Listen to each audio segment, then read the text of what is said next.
Hey guys, how's it going? It's Jake starting up the basic photography series here, and today we're going to be talking about something called Aperture.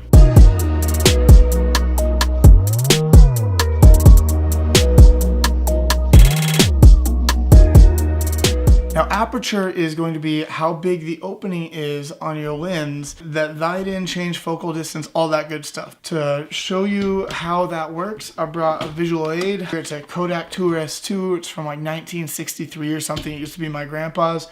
And I'm going to show you aperture using this bad boy. Let me show you that here.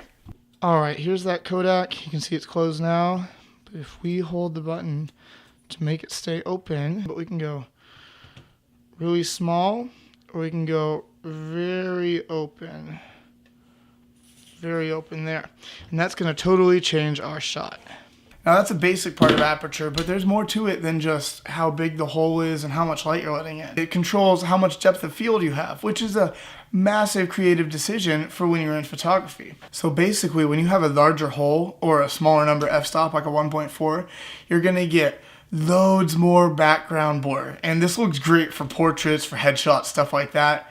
But sometimes you don't want that blur, and that can be annoying. So like if you're shooting like landscape, if you're shooting architecture, you're gonna want as much as you can crisp and just in focus perfectly. When you do that, you're making your hole smaller. You're going like a 16, a 32, something like that, a really small aperture to really get everything in focus that you can.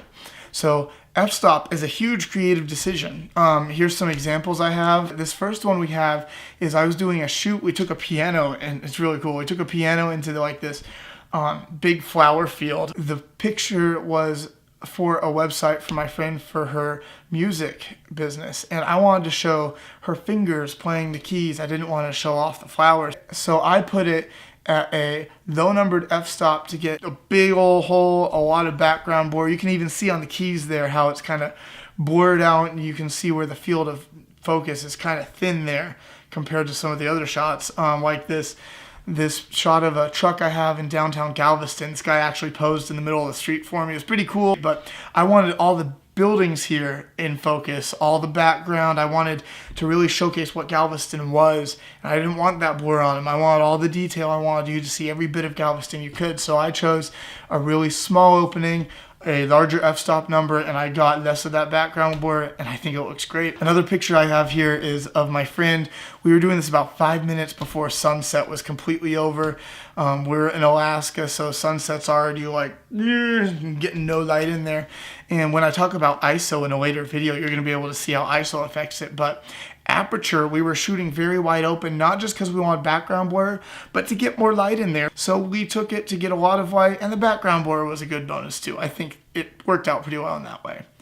Last one is a photo I took of me spinning some steel wool attached to a whisk, attached to a string, where I'm just swinging it around. And you can see on here that we have a very small opening because we wanted to be able to, first of all, get a slow shutter to see the sparks flying. You can look at that in the shutter speed video. But also, we wanted to get everything in focus. I didn't want some sparks flying out that weren't in focus and sharp and crispy, and I wanted to get the background graffiti. So artistic choice there was to go with a smaller opening and a larger number f-stop to get that shot.